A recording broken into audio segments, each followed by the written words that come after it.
following is a conversation with Fred Ewig, a former sports executive turned business coach who helps entrepreneurs stop putting out fires and start building lasting success. Fred's journey has taken him from professional hockey and college athletics to launching a business coaching practice that empowers leaders to work on their business, not in it. This is Pre-Zero Sports Talk podcast, and I'm your host, Sid Bensala. Today, we'll explore what leaders look like beyond the scoreboard, how the lessons from locker rooms apply to boardrooms, and balance she. We'll talk about burnout strategy, mindset, and the power of grit in building something meaningful. Let's dive in. Fred, welcome to the show. Thanks for having me. Fantastic. Fred, what inspired you to move from managing sports organizations to coaching business leaders? Yeah, it's a great question. I had built a great career in building teams, more professional teams, but within the sports industry, and really wanted to take the knowledge that I had and translate that into really helping other organizations. I found that throughout my career, I was constantly just dealing with whatever was directly in front of my face, right? Putting out fires and, literally only handling the small tasks that seemed to be urgent at the time, and sometimes lost the bigger picture. So when I got into and started my practice, one of my main focuses was allowing business leaders to take a step back and kind of being that outside source to help them really take a step back out of the day-to-day and focus on, the bigger strategy and what is actually important long-term. Mm-hmm. And was there a specific moment that made you realize, I'm ready to do this on my own? It's a great question. I think that, I don't know if there was one particular moment, but it was more of culmination of things. And then as I was, just previously to opening my own practice, I ran a youth sports facility and had started it from the ground up, and was able to be mentored by some great folks and learned a lot about literally everything from the operational side, obviously business development, building strategy, creating business plans, and the like. So really, that when I was looking at what the next part of my journey was going to be, it really kind of was a natural fit. I was looking at some different opportunities and really, did some soul searching and loved everything about the managing part and kind of the building of a business. And so being able to translate that into my own company was a no-brainer. Yeah. And looking back, Fred, what was harder than you expected in that transition? Yeah, building a business, any business from scratch, it's a grind. It's definitely, some people have dreams of starting their business and instant success, but it takes a lot. You have to establish credibility. You have to make sure that you're establishing your network, and really kind of also honing your craft along the same time, right? So I think I would say the hardest part was really just kind of getting it off the ground. And luckily anything that I took from sports has really kind of translated to the building of a business, some of the perseverance and resilience and what have you. Have you faced this kind of moment where, this kind of hesitation, saying that I need to make sure that everything is perfect, everything is ready to go before pressing the green button, or you just said, okay, let's do it now, and down the line, I will try to improve? And so how was it? And I'm never going to, one of the things I work with, I do a lot of work with DISC profiles, and that's really about behavior and communication styles. And there are some that really just want to make sure that all the details are completely in place before they take that first step, right? But, it's kind of the perfectionist mindset, where sometimes just a little bit of progress, you don't have to be perfect the first time, right? A little bit of progress makes a big difference. If you get 1% better. So I've kind of taken that into my own personal journey as well, in my own personal business. So there were some things that I wanted to make sure I had lined up, but a lot of the things I learned just by doing, right? As I did more in my coaching practice, I've constantly gotten better, refined and seen what's worked and what's not. And if I didn't, then I think I'd be kind of stagnant and probably not growing as much as I should be. Yeah, sure. You started in sports sales, making 100 cold calls a day. What did that season of life teach you? That gave me a thick skin pretty quickly. You call a number of businesses and people that aren't expecting to hear your call, and you'll hear all sorts of responses. And the first thing I learned is not to take it personally. It is a business, and and that was, and really that also got me much more uh, comfortable communicating with people and being on the phone and asking questions. It was actually, it set the stage for a lot of the rest of my career. It was definitely not the easiest job I've ever had, but all the things that I learned there, as far as, again, if you run into a roadblock, how to get through that, how to, if somebody yells at you, how to pick up the phone again, right? How to make that next call. And then how to really actually be inquisitive and ask the right questions and make sure that you're doing a lot more listening than talking. Just kind of the intro to sales was honestly a game changer for me. Yeah. It's very interesting, Fred, when you say don't take it personally. How do you coach others through the discomfort of rejection and selling? Yeah, it's definitely one of the biggest roadblocks in selling. It is inevitable. There is no person that sells that makes, every call is a sale, right? So, the goal is that what we do is that we help increase that percentage of, calls to meetings to sales. And there's definitely processes of that, but it takes a little bit of a little bit of a leap of faith, and honestly just the knowledge that every step, every no gets you a little closer to a yes, right? Every time you hear no, maybe that means you can refine your initial pitch, or maybe they weren't the right client, so maybe you can start targeting your efforts elsewhere.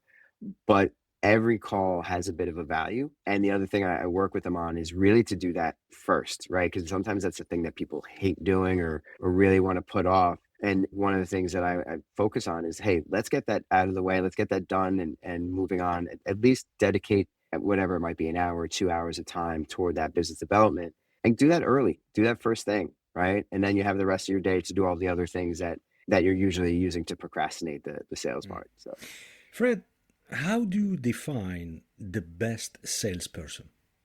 best salesperson Beside of the is, experience, beside of what they learn, yeah, what's the plus? the best you are going to be the one that is the most successful long term. Or they'll find, you'll see that they jump from position to position. But the ones that start with the customer in mind and really diving deep into how their solution can help the customer's problem, help solve the customer's problem, those tend to be the best ones, because they will be the ones who do a lot of great fact finding. They do a lot of they'll ask the right questions. They're truly inquisitive and actually care about where, what their clients may be saying or their prospects may be saying. Um, those those skills are invaluable. And again, I will go back to a thick skin. You still got to, as you could have the greatest intentions, but if every no, sends you down and kind of puts you into a place where you don't make that call, the next call, it's not going to get you anywhere, right? So you have to be able to kind of move on and move forward, with, even if the call doesn't go as well as you might have hoped. Yeah, yeah. The reason I'm telling you this, I always admired the car salesperson. You know, believe it or not, there is so much to learn.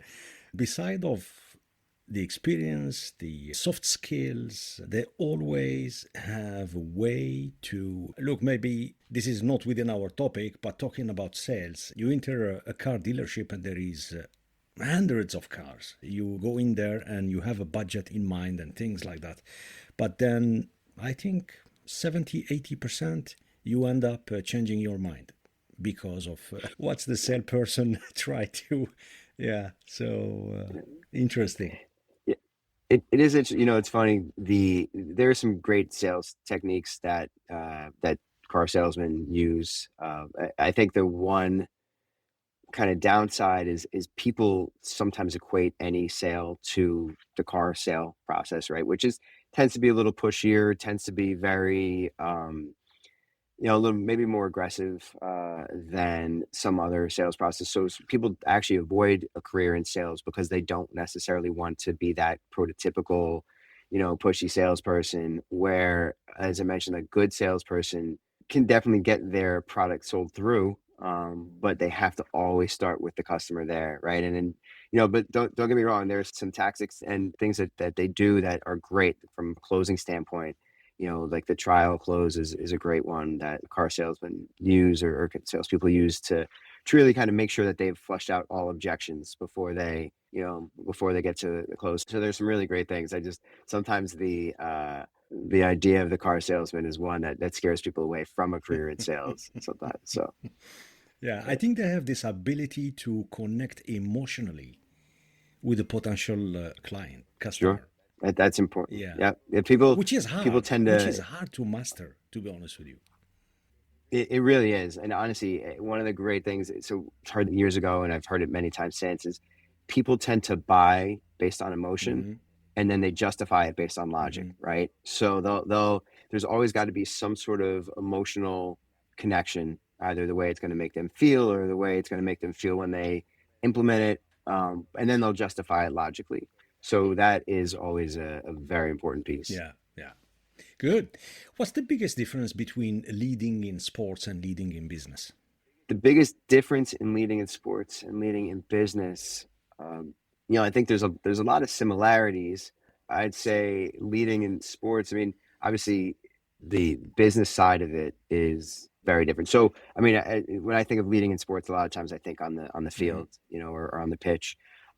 Whereas leading in business, again, a lot of those traits hold true, but some of the results may be different, right? I mean, there's some actual financial repercussions and ramifications through leading in business. But honestly, at the same time, it's really leading is leading, and what you want to do is get your team toward a common goal, right? And you want to. I'm a big fan of. There's a big difference between kind of leading and being the boss, right? And that's one of the biggest things that people have to get their head around. Hmm. Telling people what to do is not necessarily leading. And actually, one of the things I love in sports, and actually, I love for any leaders that I work with to kind of have that mentality is you can get the team buy-in, right? The team has to be working toward a common goal, and every team member has to know what their role is in that in that goal, like on their way to that goal. So honestly, I think more than anything, I think there's probably more similarities and differences Hmm. in that world. Yeah, yeah. You helped build the multi-dollar youth sports facility. What was that like? That was amazing. Mhm. When I started with the project, we literally just broken ground, so got to see it start from literally a pile of dirt to what it became, which is 40-acre indoor outdoor facility. We had the unfortunate um, timing of opening up 10 days before the world shut down to Mhm. COVID. So we opened up the outdoor fields early March of 2020, and obviously had to shut down 10 days later. What was, you know, kind of great was seeing the bounce back actually that summer.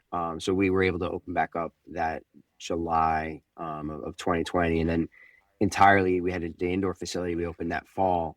And watching people come back, I mean, there was such a need from society just to get out and to get back to normalcy, and sports was the vehicle, I think, because I saw that bounce back quicker than a lot of others. We hosted tournaments literally from July all the way through the end of the year that typically they end in August, and but they just kept going because people had such that built up and pent up need to get out. So that was amazing. And then honestly, to watch, we grew the team from when I started, it was there were two of us, Mhm. and then by the time I left, we had about 70 Wow, employees, which was great. nice. And yeah, so it was really rewarding. One of my favorite things, and I always said this, was when people would walk into the venue for the first time because they would come for maybe a lacrosse tournament or a soccer tournament. But then they'd see all that the facility had, because we also had some rock climbing walls and a ninja course and an arcade, and they just put a bar in. So like it was all about serving the customer, just even outside of just the event that they were coming to Mhm. see. And it was always amazing to see their eyes widen when they walked in. That was probably my favorite part of my job. Yeah, yeah. In your opinion, how has the business of youth sports changed in the last decade? It's changed dramatically. One of the things that has really come into it, and actually is one of the when I started my practice, my coaching practice, one of the things that I was looking into was you know, the professionalization of youth sports. It had slowly but surely been, you know, become more of a professional mindset than obviously in the past, where it was, you know, most locally run by the towns. A lot of it was more recreation Mhm. sports than anything. And then the transition came to where a lot of coaches would start their own clubs because they were great coaches. So they were like, hey, I could start a club. This would be a great way to make some money on the side. Honestly, a lot of them did it as a side hustle. Mhm. Um, but didn't have a lot of the business strategy behind it, right? They could coach the sport and they had some great connections, but you know they're missing some of the strategy. So that kind of exploded, at least in America, over the past, I'd say, 5 to 10 years. But I'd say within the past year and a half to 2 years, what's been really game changing or really changing is that now I think the private equity world Mhm. has really seen the potential. I mean, it is a multi-billion-dollar industry, youth sports. It's been shown parents will spend on their kids' sports programs before they spend on some of the essentials, right? Yeah. It's just become that big of a part of our society. And of course, whenever that happens, then there's private equity that sees that potential. So now they've kind of come in and started consolidating some of the youth sports organizations. Um, and now in an effort to make them more efficient and then obviously ideally kind of flip them, but it's now changed the entire model to much more of a professional and business type of atmosphere. Mhm. Whereas obviously before it was just about getting kids out and having them, you know, start their athletic journey. So it's definitely been, like I said, the landscape has shifted definitely within 10 years, but within the past year and or year or two, it's really taken a turn. Yeah. Working on a business, not in it, it's a major concept in your coaching. What does it mean in practice? Yeah, and so as I mentioned previously, I had in a lot of my career had spent time literally working in the business, right? Mhm. Whatever was directly important, whatever was directly in front of me seemed to be the most important thing at the time. Whereas what I needed to do was take time out of my day and time out of my week to really focus on some of the bigger picture items. So that's what I do now with my clients is I make sure that there is time scheduled in their calendar, however they do it. And I'm not, you know, I always tell people I don't care what system you use as Mhm. long as you use a system and then it works. So I make sure that when they're blocking their day or blocking their week, that there is at least some time, and it could literally be as little as an hour or two a week that is spent with their email off, with their phone on do not disturb, and really working on some of those bigger picture items that are going to be longer term, but maybe not as urgent, but really going to lead to the success of the company, Mm. right? And that's, you know, and one of the things actually, I have a couple clients that I meet with every other week, you know, so we meet twice a month, and during those off weeks where we don't meet, I still have a block in their calendar for that time that we would meet, and that's when they're going to work on the coaching, you know, the things that we work on during our sessions, Mm. just to really get them out of the day to day. And it's tough. It's really, you know, it's really hard when you get an email notification or you get a text or a call and you think it's the most urgent thing in the world. And sometimes, listen, sometimes it is. Yeah. Sometimes it's something that has to be dealt with in the moment. But more times than not, it can wait. And that's probably part of the hardest things. Because if you're constantly reacting to an email or a text or a phone call, you lose that depth of work Mhm. that you're doing. And there's studies that show it takes 15 to 20 minutes Mm. to get back to that level of depth. So if you're getting interrupted every 5 minutes, you're never going to get there. So my biggest thing with my clients is really blocking time and literally shutting themselves off from anything that is not, you know, 911, um, to really focus on some of those important things that just may not be urgent at the time. Yeah. Yeah. Everyone talks about hustle, but you emphasize grit. What's the difference? It's great. They go kind of hand in hand Mhm. in my eyes. You know, hustle is definitely, you know, just the ability to get out and do it. And actually, I was relate my athletic career. I was always the hustle guy. I was never the most physically, you know, skilled athlete on the floor, on the field, but I was always that person that was going to be everywhere. And grit. I think the difference is for me is that grit is that. going back to resilience, Yeah. right? The ability to push through. So you can hustle, but you're going to run into Mm. roadblocks. And if you don't have the grit to really kind of get through that and get through some of those tougher times, then all that hustle is not going to really get you very far. Yeah. Have you coached someone through a low point? There's not a business owner at all that hasn't had a low point. Sometimes I joke, sometimes I am a part-time business coach, part-time Yeah. therapist. And so, yeah, definitely, definitely have had some, and honestly, it's a lot of it goes to mindset. And I always tell people it starts with Mm. mindset. Because there are going to be ups and downs, especially, owning a small business, especially the way that environments change. And it could be a cash flow issue, it could be a staffing issue, it could be whatever it might be, but um, there's going to be ups and downs. And the key is to not let the downs kind of take you, kind of mentally take you Mhm. down, because that just leads to less action. It leads to and ultimately less success. So I have some different tactics, and it depends on the client, depending on what motivates them, and really what would get them through. I mean, had one client who his bank account went down to literally the hundreds of dollars, and he wasn't sure if he was going to be able to make payroll. So what he did is actually I had him take a screenshot of that on his account, on his of his bank account, and put it up on his computer. And the next time he didn't want to make a call, make a sales Mm. call, or get into, I wanted him to look at that and say, hey, that's never where you want to be again, right? So that was his motivator. Sometimes it's the carrot, though. Sometimes people have views of the big house, or whatever that financial independence or success looks like Mm. for them, and I have that in front of them, front and center. But yeah, it's just it's definitely it's a necessary part of being a business owner and an entrepreneur. Mm. I would love to say it's all sunshine and rainbows, but Yeah. there's definitely some ups and downs. That's a really good example of coaching right there. And why do so many business owners wait to get help before things go completely wrong? That is the $1 million question. People, I think, are afraid or hesitant to admit that they need help. Mm. Um, I honestly, in my opinion, I think Especially dudes. everybody, Especially men. especially dudes, Yeah. especially men. Yeah. They will grit it out. No, I got this. Yeah. And it's funny.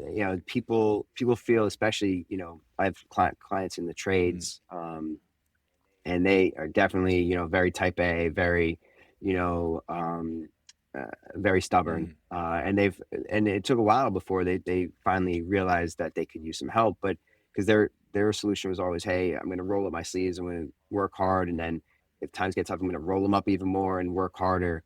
And truth is, honestly, sometimes it's just they don't have the right systems in place, Mm. or the staff in place, or the support system to get them where they need to go, right? So the hardest part is getting them to understand that it's best to start engaging with a coach or some sort of outside person, or what have you, before it ever gets to that point. And it requires some vulnerability. It Yeah. requires Yeah, it does. literally the ability to say, hey, I can use some help here. Yeah. And I think the toughest part is to help clients stay accountable without burning them out. It's quite challenging. Yeah. It is, and honestly, it's the most important part, though, because I always tell people I could put the best plan together for you, but if you don't do it, Mm. then what's the point, right? So, and again, certain clients are like certain types of accountability. Some want you to be really hard on Mm. them. Some it's a little softer. It just depends on kind of what would really get them to move forward. Yeah. Yeah. Let's go back and talk about leadership. Athletes often struggle when transitioning into leadership roles. Why do you think that is?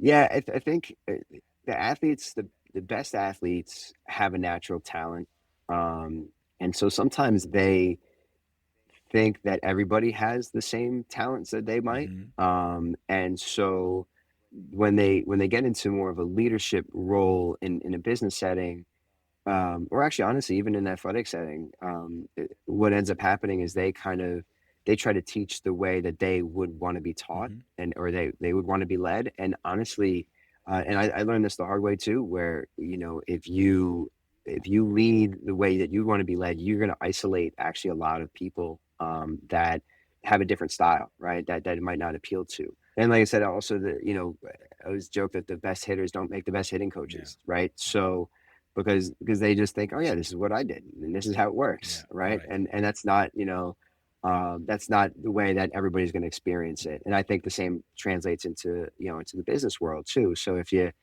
like, yeah, this is what I've done, and I've been able to have this amount of success, just purely based on my natural ability, then when you run into people in, like I said, in leadership capacity, they might not have that ability, or honestly, you may have just been doing it wrong the whole time. So, that's where some of the challenges can come in. Yeah, yeah. I mean, it's hard for so many athletes because they've been their whole career or part of their career is to perform, to train, put in the hours, hard work, and perform. But it's hard to help them sometimes, depend on the persona, to help them shift from a performer to strategist. And I don't know if, with your experience, Fred, if there are specific tools or systems you've seen work well in this kind of transition. It's a great point. And that translates, by the way, not just athletes, Mm-hmm. that translates in business as well. It constantly you'll see that the best performers get promoted to management, Mm-hmm.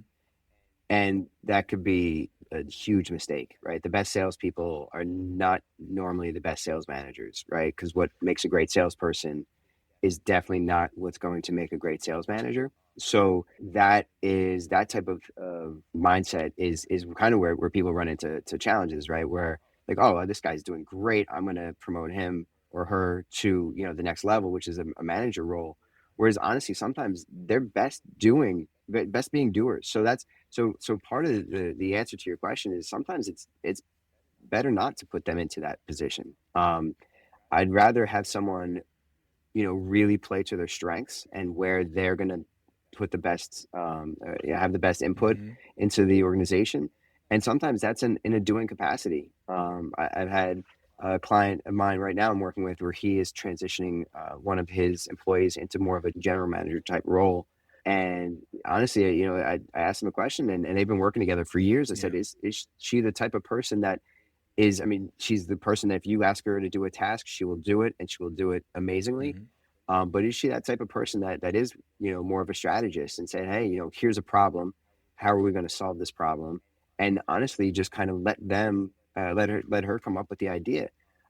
So I think some of it really is, I mean, listen, leadership training is always great because it really helps people realize what the traits of a great leader are, what some of those things are, and some of the things they might run into when they become a leader, because it does get a little lonelier as you get up to the Mm-hmm.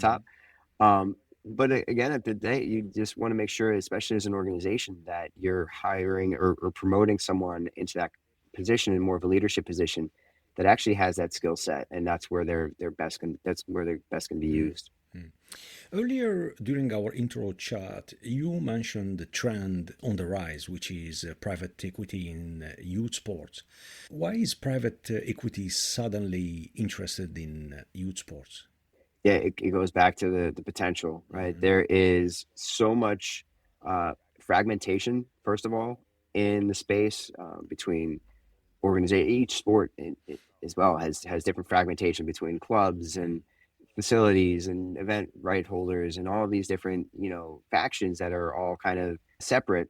And what we've seen in the private equity world is that they are kind of buying up a number of these and consolidating, right? So now there are groups out there that now run facilities and clubs and run events, and there's some efficiencies there, right? So what they're able to do by uniting all these Mm-hmm. groups is like I said, create some efficiencies in staffing and in protocol and what have you, which obviously then helps the margin. And that's ultimately as a private equity person, that's or a firm, that's what you're looking for, right? Is you're obviously looking for something with a higher margin that you can then really right size, and then ideally honestly sell off if necessary, or if it when you get to that level.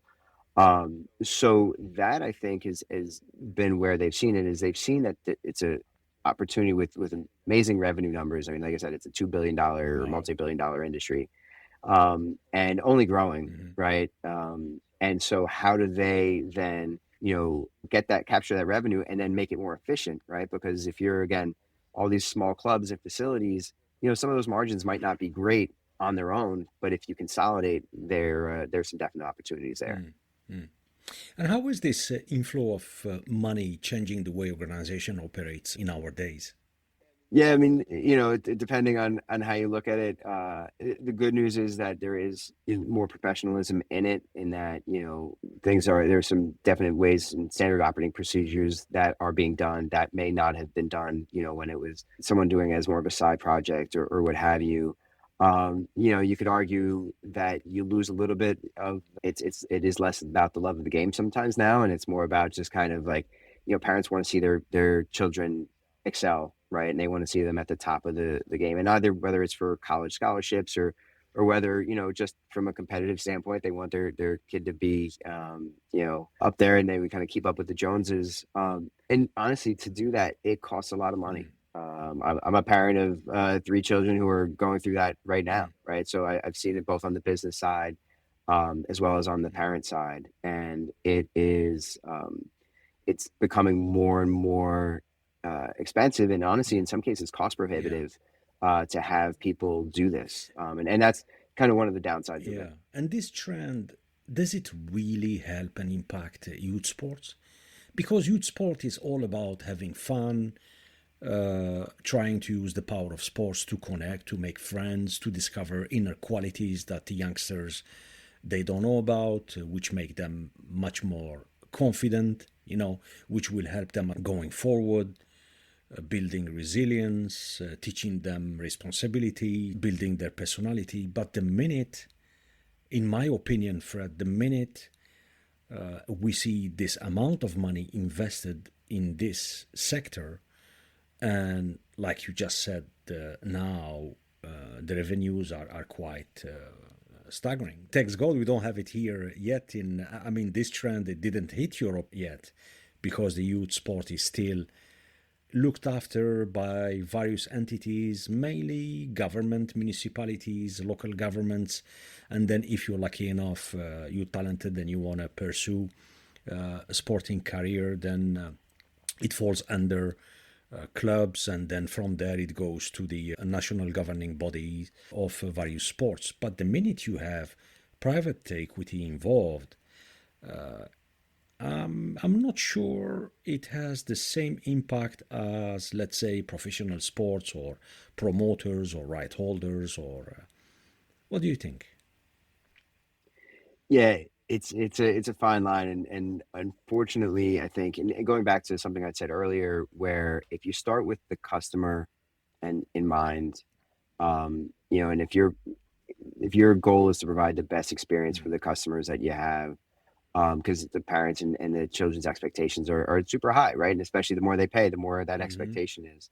Um, so if you start with that and you're really about providing them the best opportunities, I think there are some positives there because the money does provide extra It resources does. and what It have does. you. Yeah. But to your point, honestly, I got my kids into sports because of the life skills Mm-hmm. that sports Yeah. teach you, whether it's teamwork, whether it's resiliency, whether it's hard work and dedication, those types of things. Whether it's honestly how to pick yourself up after you got knocked Yeah. down, like those are the types of things that sports really do teach you. And honestly, I agree with you that it's great when it starts at a young Mm, age. I think one of the challenges, and it's happened even before private equity, is that with the travel sport world and in our country in America, the rec departments tend to die out pretty quickly, and those are very introductory and very kind of they were set up to provide everybody an opportunity to do it. It's very usually a very low cost way to get involved in a sport and to learn a sport, mm-hmm. and also honestly to stay Yeah. active. And now quickly people get tired of that and they think, oh, if my kid's going to do anything, they need to be in this league, and I have to pay, $5,000 a year to this club, and to really get to that level.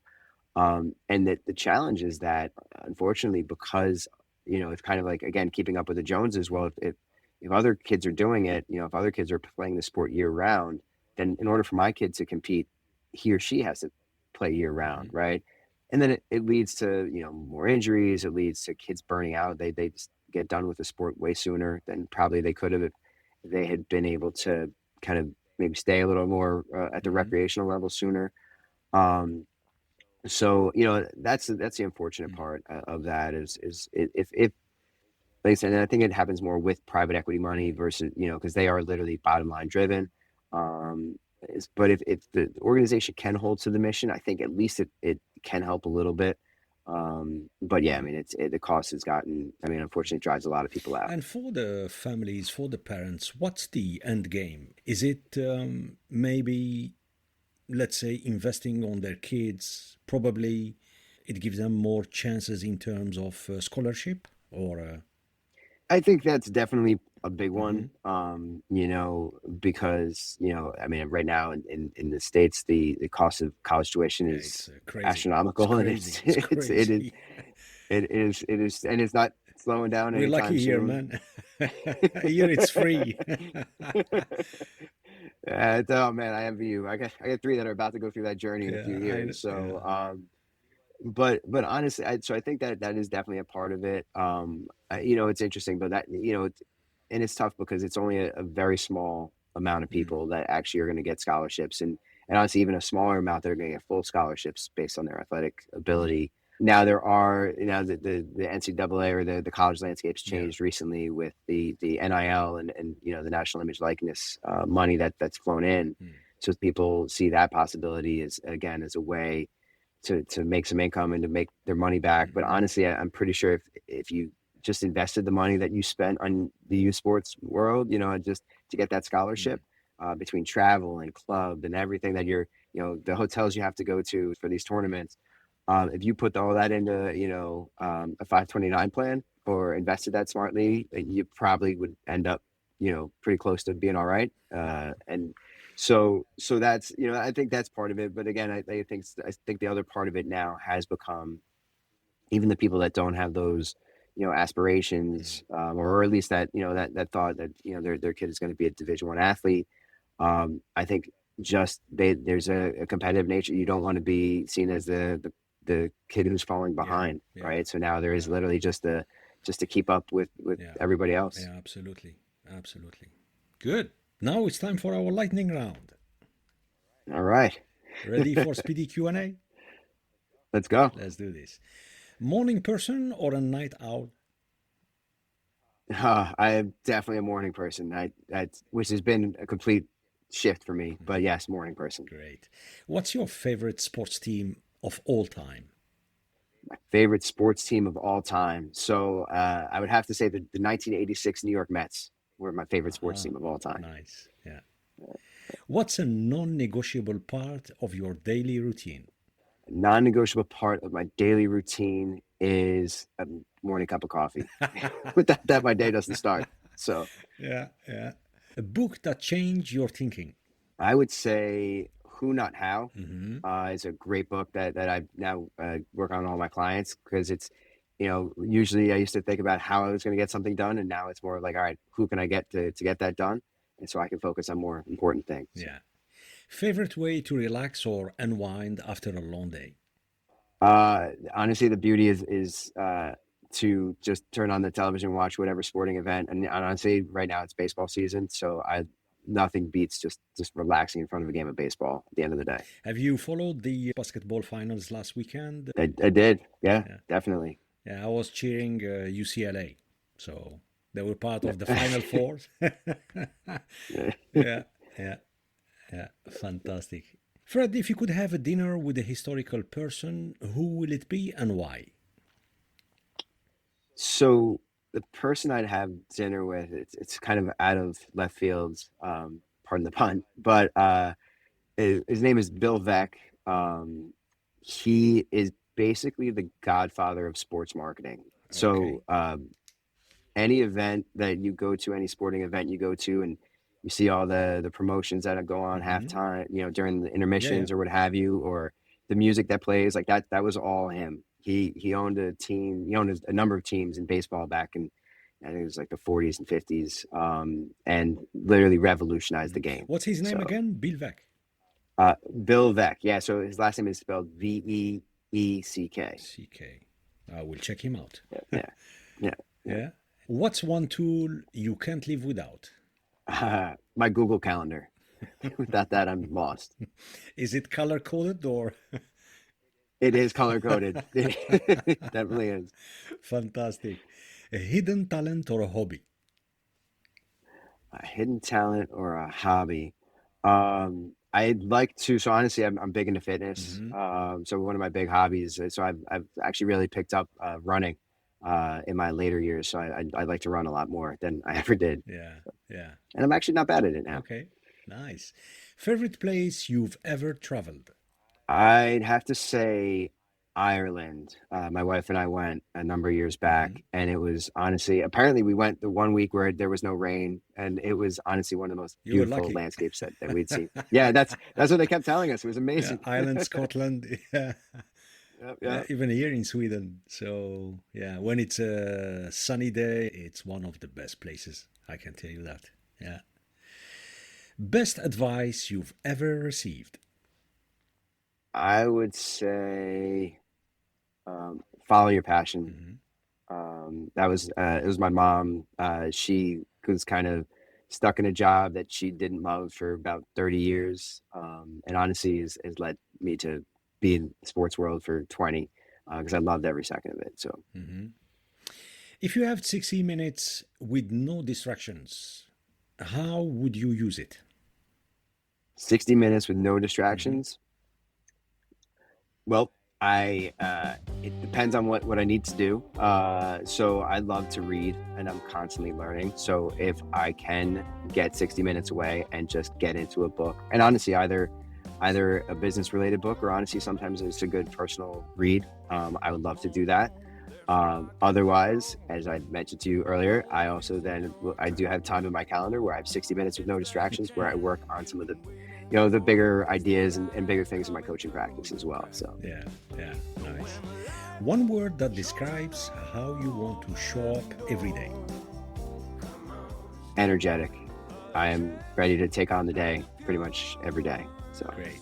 And lastly, Fred, one piece of advice or wisdom to our listeners on any topic. I think one of the best shirts I've ever seen is that hard work trumps talent when talent doesn't work hard. And it's something I've always lived my life by. Like, you could be the most talented person in the world and have the most innate abilities, but you need to put in the time.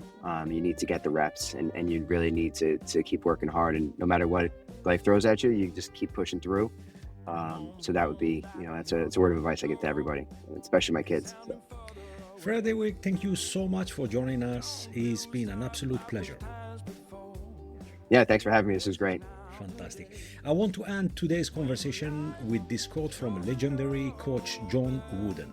Success is a peace of mind, which is a direct result of self-satisfaction in knowing you made the effort to become the best of which you are capable.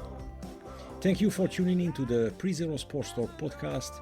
If you enjoyed the audio of our show, we have more for you. You can now watch the entire episode on our YouTube and Spotify channel. Don't forget to rate, review, and subscribe to our show. Until next time, stay curious, inspired, and make a difference. We'll see you soon. Take care.